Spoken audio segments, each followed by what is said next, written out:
Welcome to Brown Bag, a podcast series looking at the interconnections between media, social media in particular, democracy, politics, and technology from a global south perspective. My name is Sanjana Hattatua, and I am a special advisor at the ICT for Peace Foundation.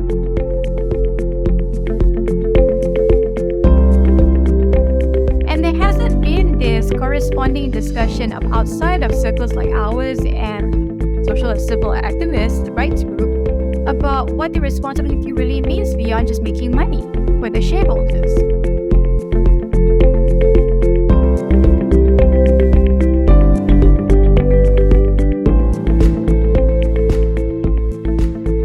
You cannot have for-profit, huge megalithic companies that eclipse whole countries in terms of size and income.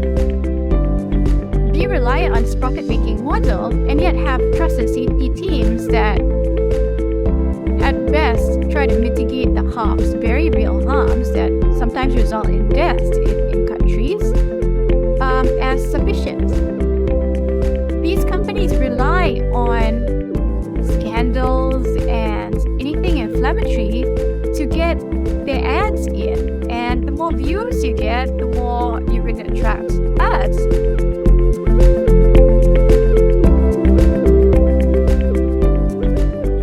Today I'm speaking with Elina Noor, who is currently a director at the Asia Society Policy Institute, and also very recently, as of the time of the podcast recording, an advisor to the ICT for Peace Foundation.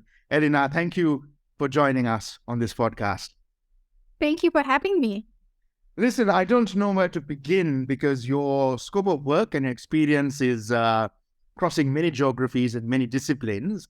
But I thought we'll spend some time today speaking as Asians, perhaps, and looking at what's going on and wrong, and the challenges and the pitfalls and the potential as well on social media today. And again, one doesn't know quite where to begin.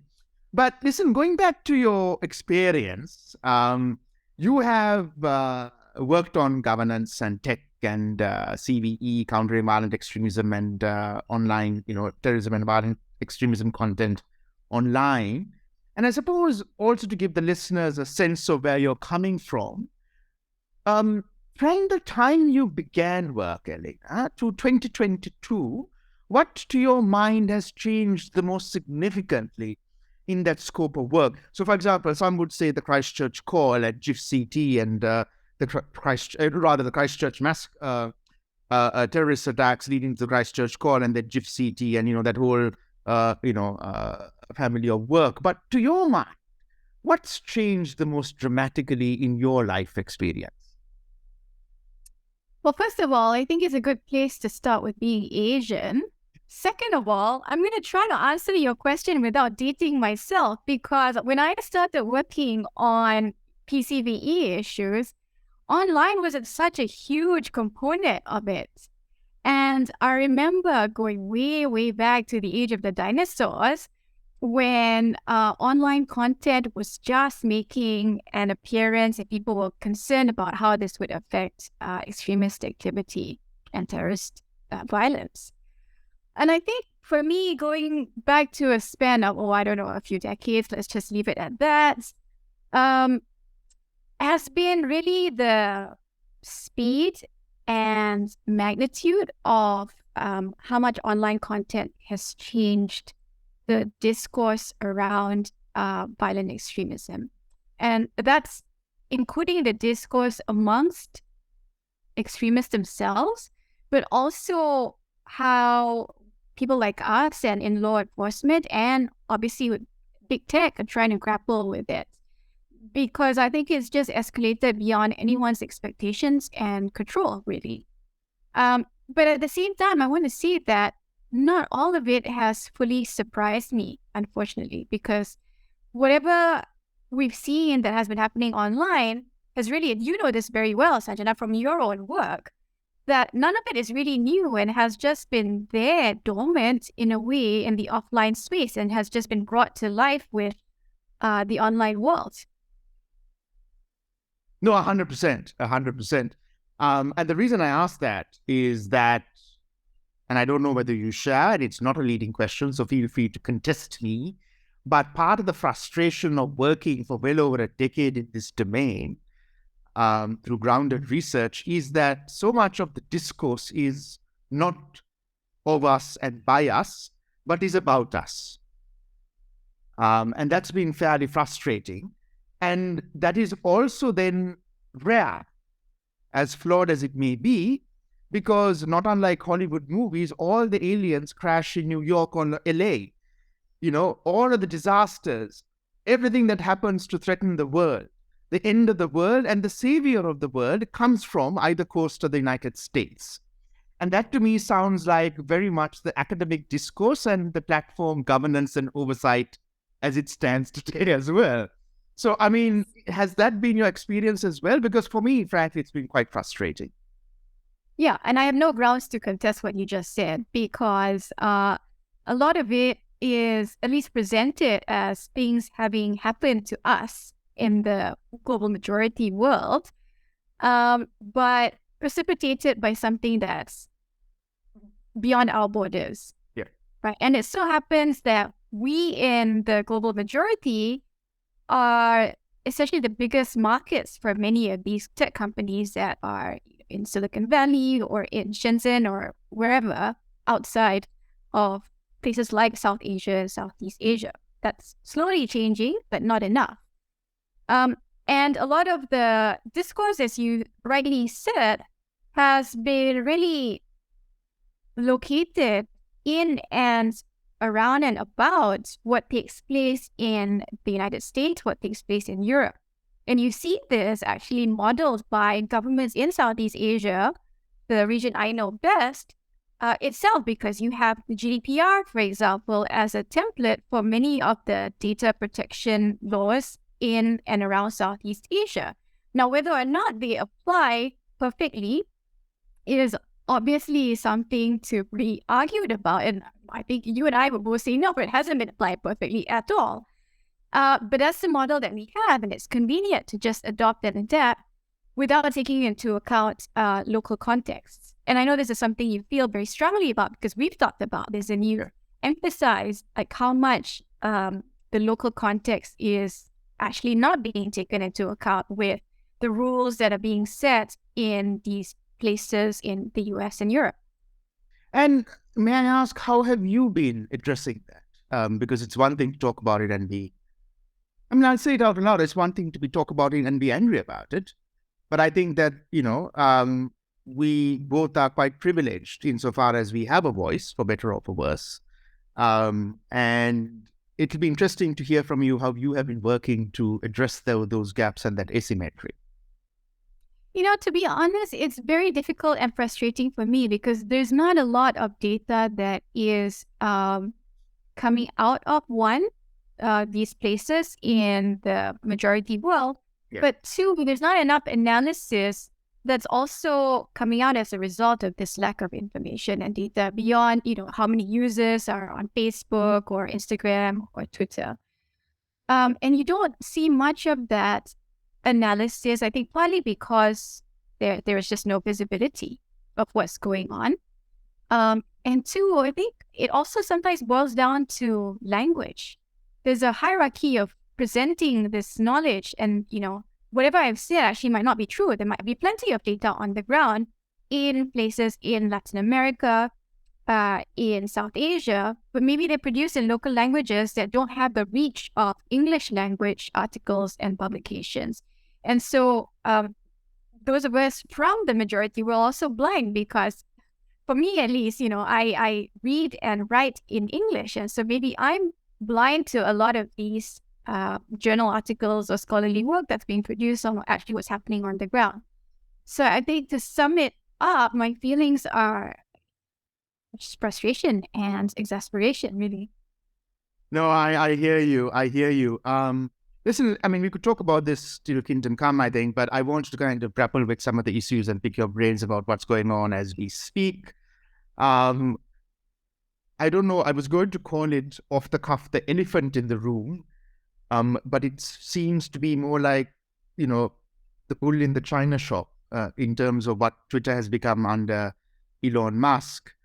And a lot of it actually is in the public domain, right? I mean, what the platform has very quickly become, the fears of what it could become and turn up as or into.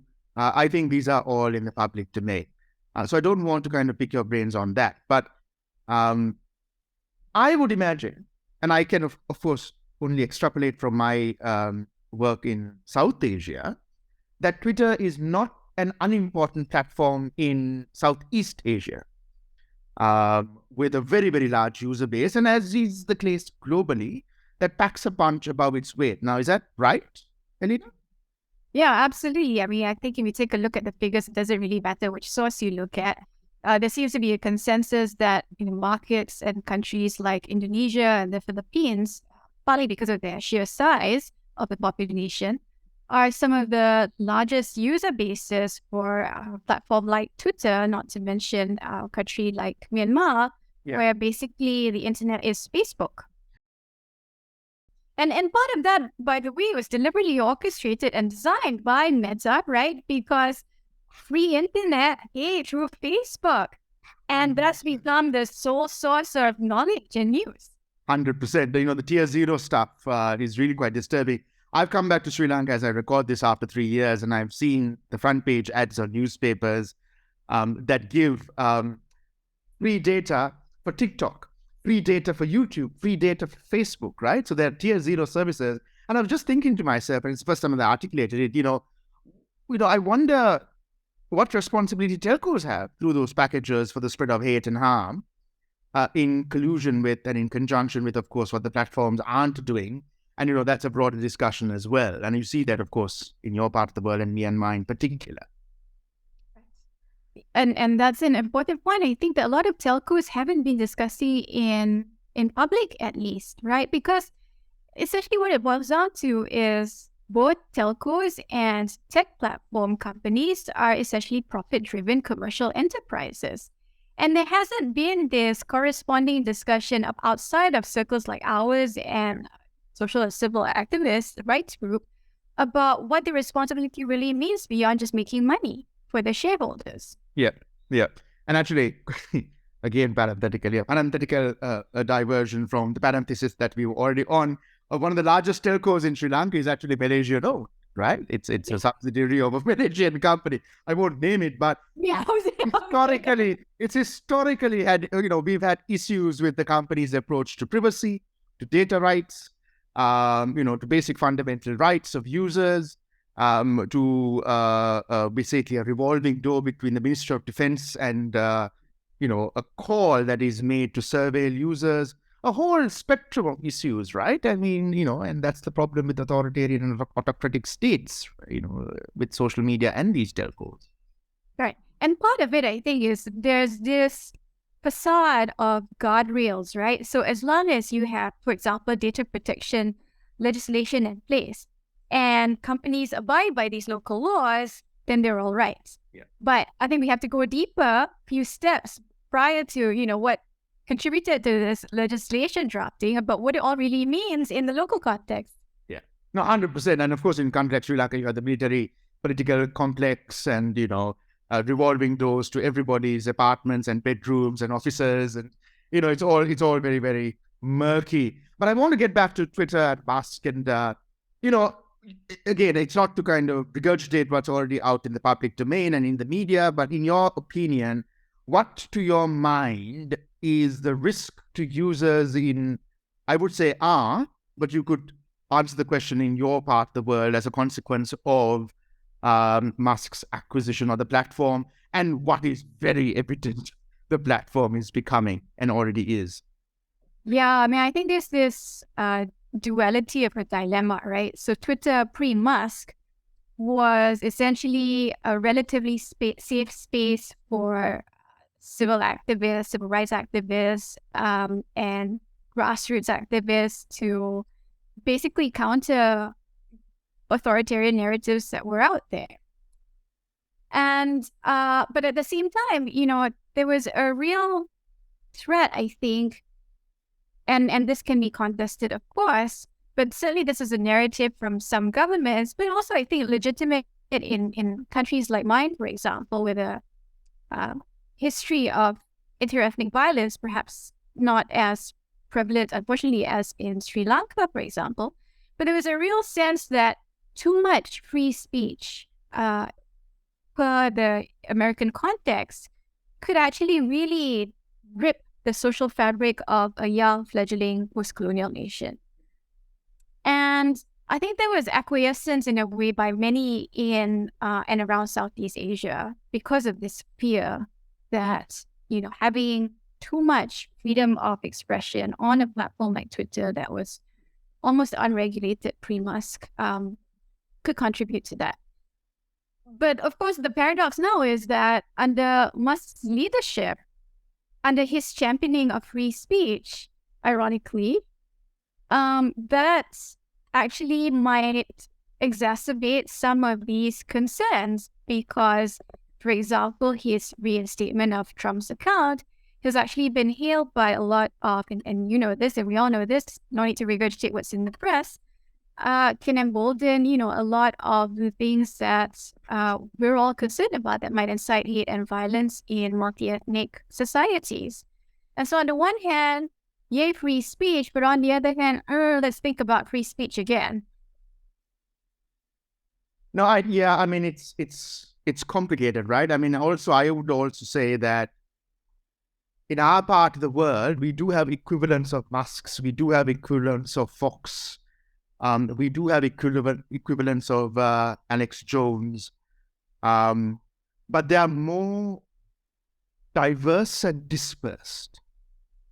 And with the democratization of disinfo's production that's afforded by the very low cost to access, produce, and promote harms online, in our part of the world, my fear is that authoritarian governments and their proxies in industry, the private sector, and media will now latch on to a platform like Twitter to create a platform that really hasn't, to my mind, Elina, existed before. I mean, you've had the 4chans and 8kuns and the dark webs and the E2EE and you have other platforms, but Twitter is quite, if Twitter becomes a 4chan, which is kind of where it's going, that's quite unprecedented.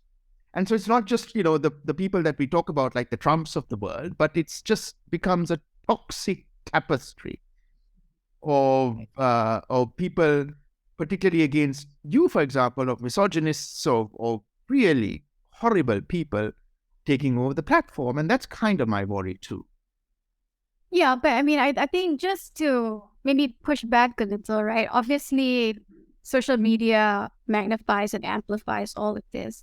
But I wonder how much of it is simply a reflection of that level of toxicity increasing in real life that's being reflected on a platform like Twitter.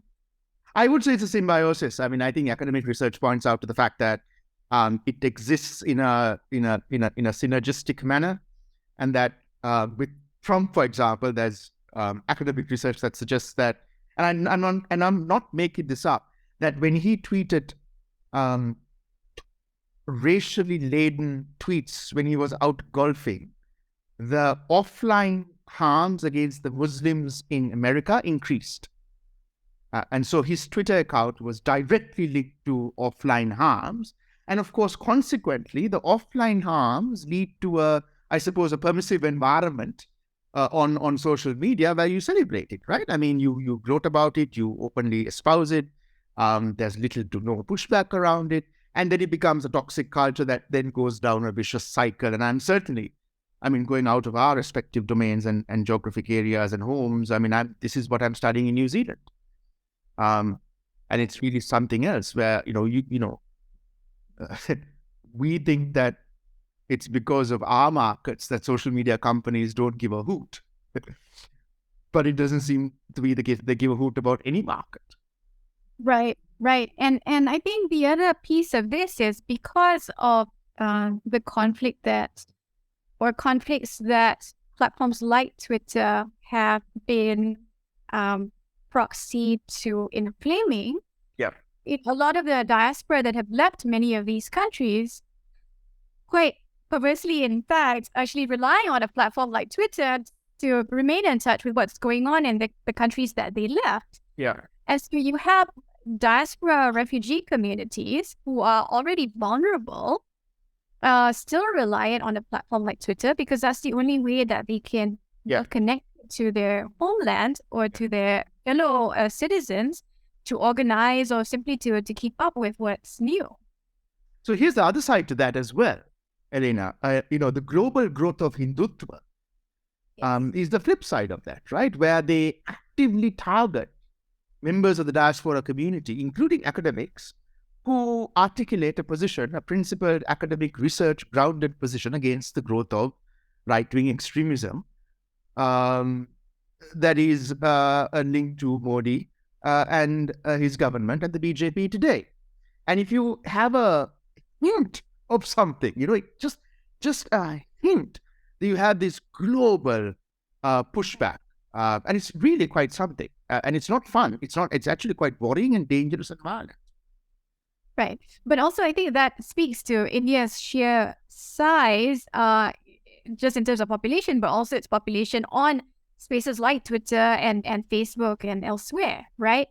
And so that message is amplified like so many more times than it would be from a country, a much smaller country elsewhere, for example. Yeah, yours or mine. But that brings me to the other thing about. I mean, it's a two-part in the sense that India is for me the elephant in the room, right? I mean, we talk about GDPR, we talk about issues related to policy on both sides of the Atlantic, and they are important because fundamentally these companies are governed by, for better or for worse, by where they are housed or homed in, or grew out from, or registered at. But having said that,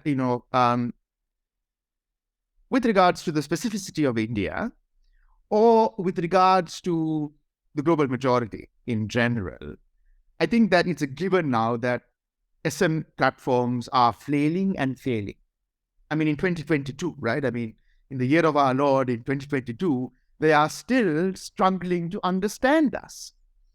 And it's an ongoing conversation. I mean, it's tiring, it's frustrating. You can't not but engage, but then you're like, come on, guys. I mean, you have the best minds on planet Earth and you're still struggling, right? So, do you think that the manner in which platform governance is currently constructed, architected, inhabited, and enacted, that there is a structural problem there?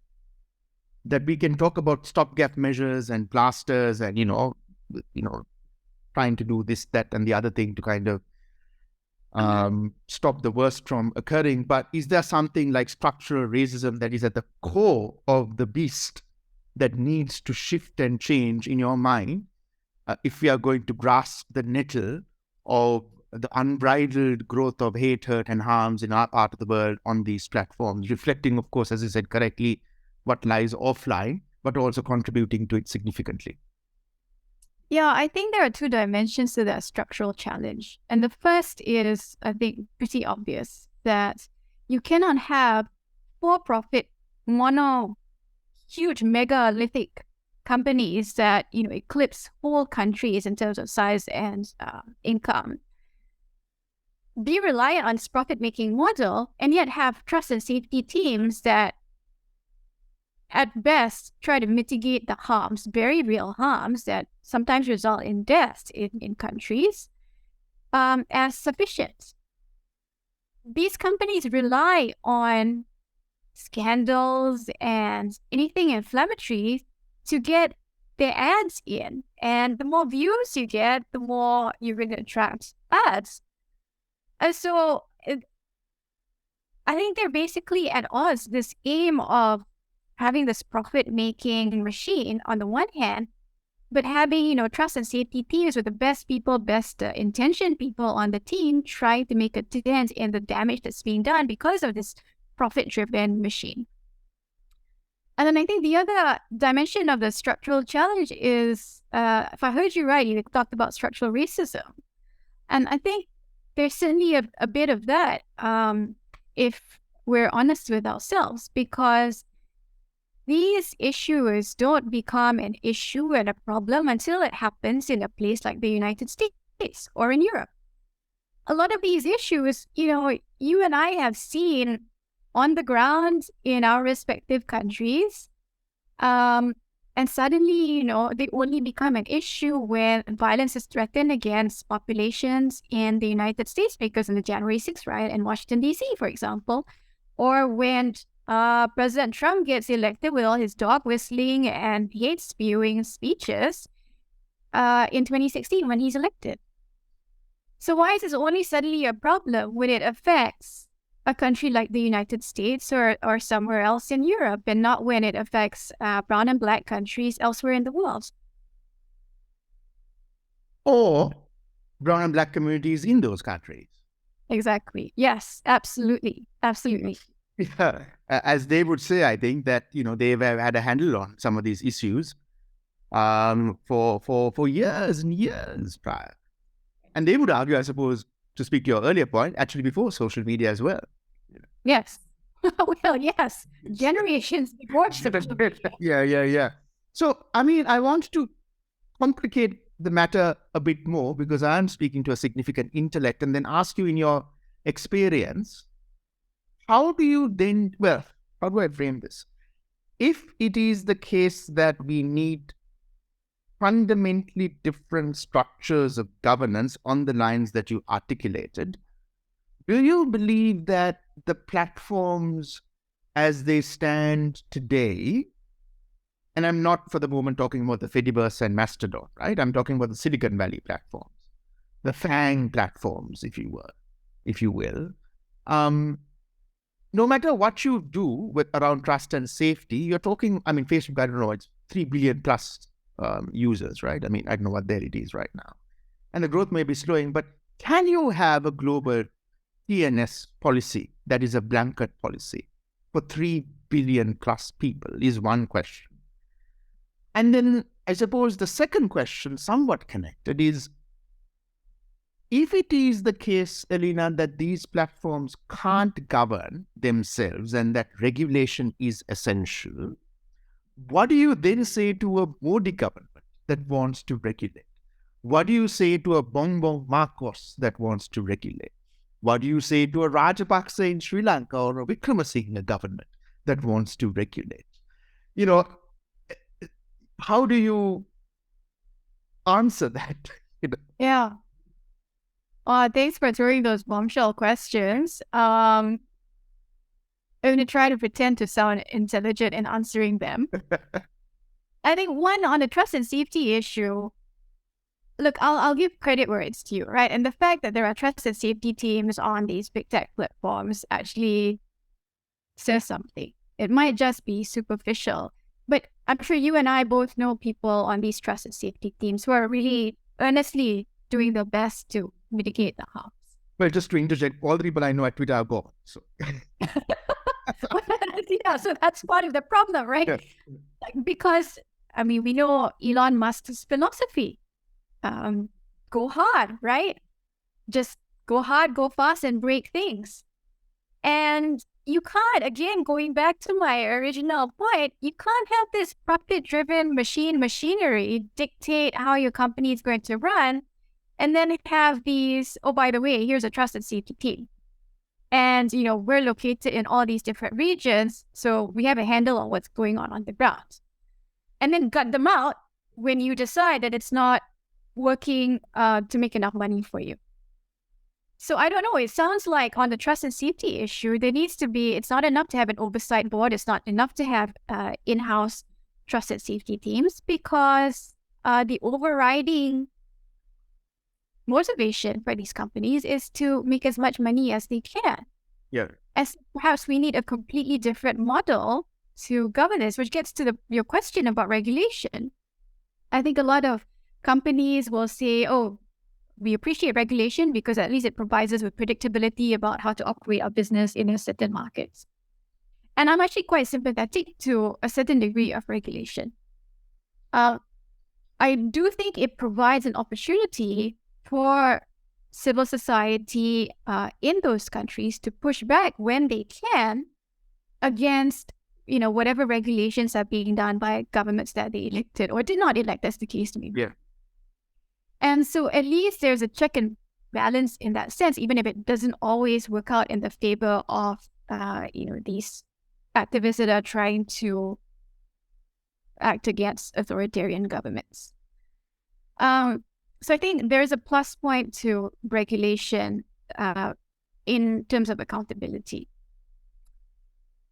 That's not always how it works out, but I don't see an alternative in letting companies govern themselves because it's clearly not working out. Well, it's clearly not working out for anybody, actually. And to be fair, also by the companies themselves, as they're, I suppose, publicly realizing as well. My concern is that they did this, Meta did this code of safety. I forget what the entire thing is called, but they did the entity that's responsible for addressing digital harms in Aotearoa, New Zealand. They did a code of safety, which was heralded as the world's first. It was essentially a Meta drafted text. And it was really bizarre for me to come to Sri Lanka and then be presented with, and listeners might find this hard and think it's hyperbole, but it's not. It's literally a copy paste of that same document that is being proposed as a code of safety in Sri Lanka in a process that's also funded by Meta.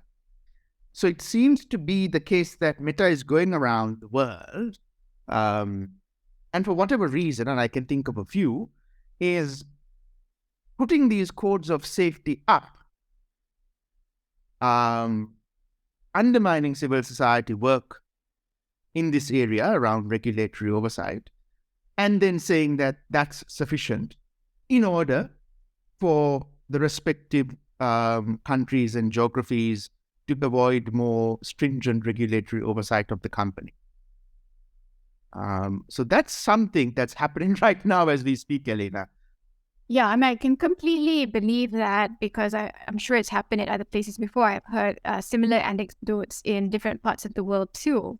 But I think what you're seeing now is that companies are taking the initiative to provide a self-regulation as an industry because governments are not doing enough or not doing things quickly enough to provide them that clarity and predictability for their businesses, right? And you see this with other big tech companies in other areas with algorithmic regulation, for example. And so, I don't know, does the fault lie with tech companies for initiating this? Or I don't know, it's gray area because they would also say arguably and hypothetically, and with some merit, so they're not just being hypocritical, also that, listen, we are bringing this out because the governments would come out with something far worse. Right.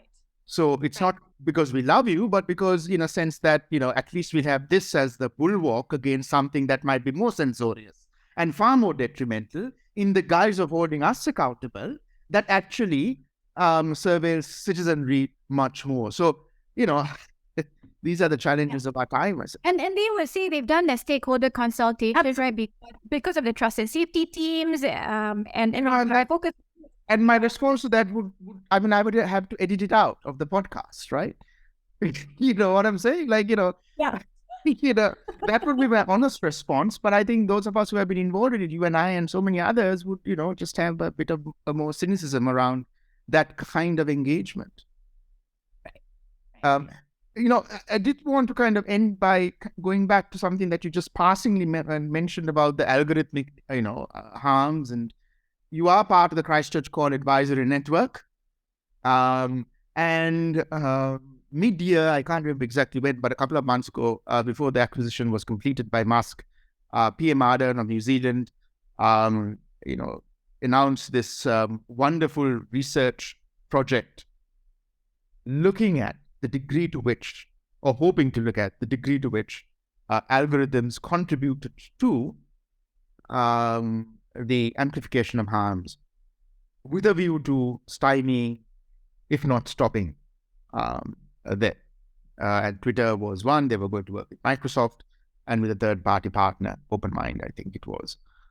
Now, I'm not entirely sure where it's at right now, but the call released its research framework recently, proactively in New Zealand, and it's absolutely fantastic in the sense that it tries to bring the sunlight of scrutiny to a really hard issue. And it also tries to set the foundation for future research that allows researchers without necessarily the resources of the Christchurch Core to do the same work, which is, of course, speaks to me, and I know it speaks to you because our part of the world, we don't have the money. It's not that we don't have the knowledge or the experience or the expertise or the interest, but we don't have the money to kind of compete with some of the big universities to do this kind of research.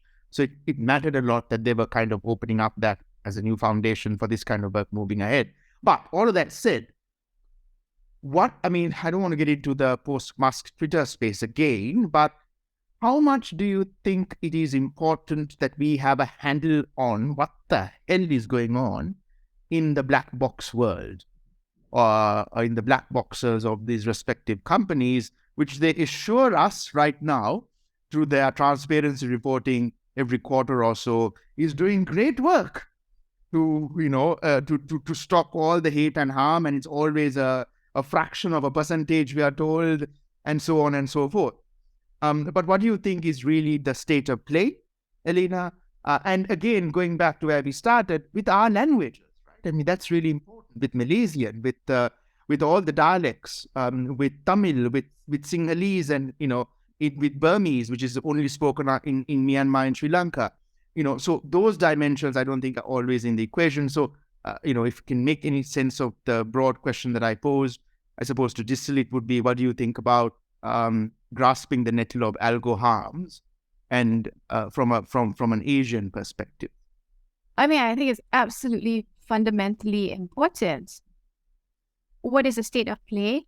A little disturbing and disappointing, really, because at least in Southeast Asia, so much of the discussion on anything digital, anything algorithmic, anything AI, ML is really just about how much money can be made of a digital platform. It's all about the digital economy. You look at any number of policy reports that are out there. It's all about how much employment can be created and how much GDP growth can be generated by the digital economy, whether it's e-commerce or using any of these social media platforms to promote MSMEs and, to hawk their goods, essentially. There's almost no public discussion about what algorithmic farms will do to our very fragile, multi-ethnic, multilingual societies. And as a result, there's no consciousness about whether or not we're contributing to the data sets, whether it's linguistically, whether it's by ethnicity, any number of those, or even by different perspectives. You and I talked a little bit about indigenous knowledge systems. So many of our countries have indigenous communities that are already marginalized and oppressed to begin with, but how they're factored in or not into these platforms and algorithms is something that's not even being seriously contemplated. And so unfortunately, I'm a little down about where the state is right now, because we haven't even begun to be conscious of these harms and whether or not we should be having a seat at the table in fashioning some of these narratives about what we're going to do with algorithms. And here's the thing, right? I don't want to prolong this anymore, but as we speak, as we say that, and I agree with you, these industries are extractive.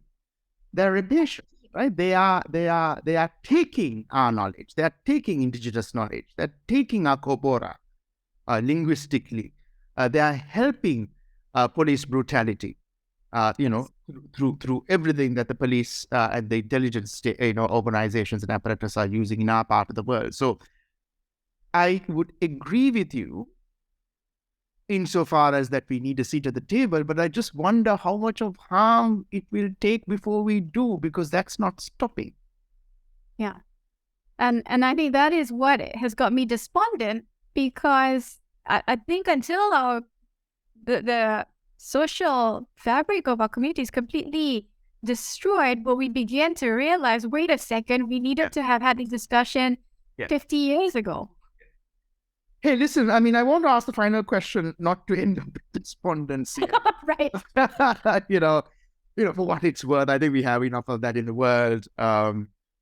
And of course, the Nobel Peace Laureate Maria Ressa and her new book, and the book tour is going to look at this very, very carefully as well. I haven't read the book, but I want to read it. My take, Elina, is that you and I are both on social media. We're not going to get out of it anytime soon. And then there is the pro-social as well as the anti-social, right? So there's a simultaneous helping, and then there's a simultaneous harming. And that's what I think, for me, it makes it so complicated in my part of the world, because we can't just say hashtag delete Facebook. We can't just say hashtag Twitter migration to Mastodon. We just can't pack up and leave.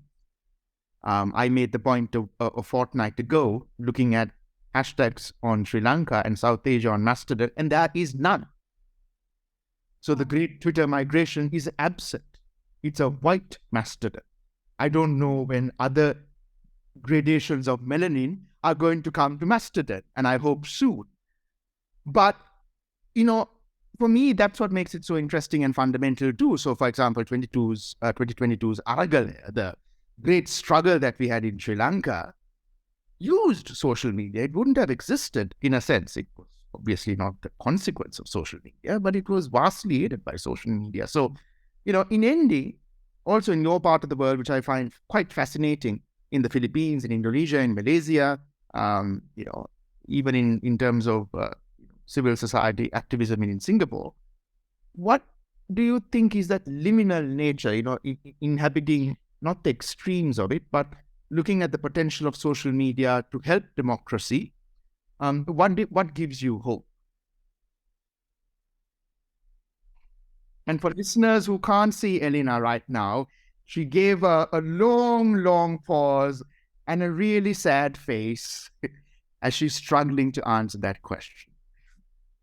I am indeed. But I'm going to try to end on an optimistic note. And for me, I see that there is hope in that a lot of the voters that we've seen who have swung whole political campaigns, for example, arguably in the Philippines, but also in Malaysia, the rise of the Conservative Party that many have said at this early stage was premised on their successful TikTok campaign, has alerted us that we need to be paying more attention to some of these harms a little more seriously and their impact on our societies. So that awareness that this has created, as disturbing as it might be, quite actually, ironically, also gives us a little more optimism and hope for us all to be a little better in how we interact on social media and what we expect of ourselves and tech companies to respond to some of the harms that have been ongoing. That's a very, very good note to end on, Elina. Thanks so much again on this meandering conversation, which I think covered a lot of very interesting issues and from a perspective that only you could have brought to the table and the conversation. Thanks again for joining us. Thank you.